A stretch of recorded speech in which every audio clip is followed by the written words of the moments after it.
अमरीकी हमलों से मुताल्लिक़ आपको बताएं कि चीन का कहना है कि आबनाए हुर्मुज़ बैनुल-अक़वामी बहरी रास्ता है और वहाँ महफूज और आज़ादाना आमद-ओ-रफ़्त की बहाली तमाम ममालिक के मफ़ाद में है।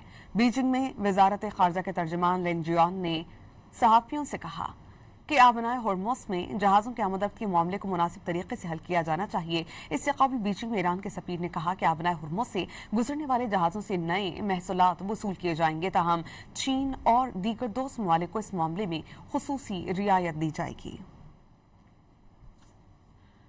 अमरीकी हमलों से मुताल्लिक़ आपको बताएं कि चीन का कहना है कि आबनाए हुर्मुज़ बैनुल-अक़वामी बहरी रास्ता है और वहाँ महफूज और आज़ादाना आमद-ओ-रफ़्त की बहाली तमाम ममालिक के मफ़ाद में है। बीजिंग में वज़ारत ख़ारजा के तर्जुमान लिन जियान ने सहाफ़ियों से कहा कि आबनाए हुर्मुज़ में जहाज़ों के आमद-ओ-रफ़्त के मामले को मुनासिब तरीके से हल किया जाना चाहिए। इससे कबल बीजिंग में ईरान के सफ़ीर ने कहा कि आबनाए हुर्मुज़ से गुजरने वाले जहाज़ों से नए महसूलात वसूल किए जाएंगे, ताहम चीन और दीगर दोस्त ममालिक को इस मामले में खुसूसी रियायत दी जाएगी।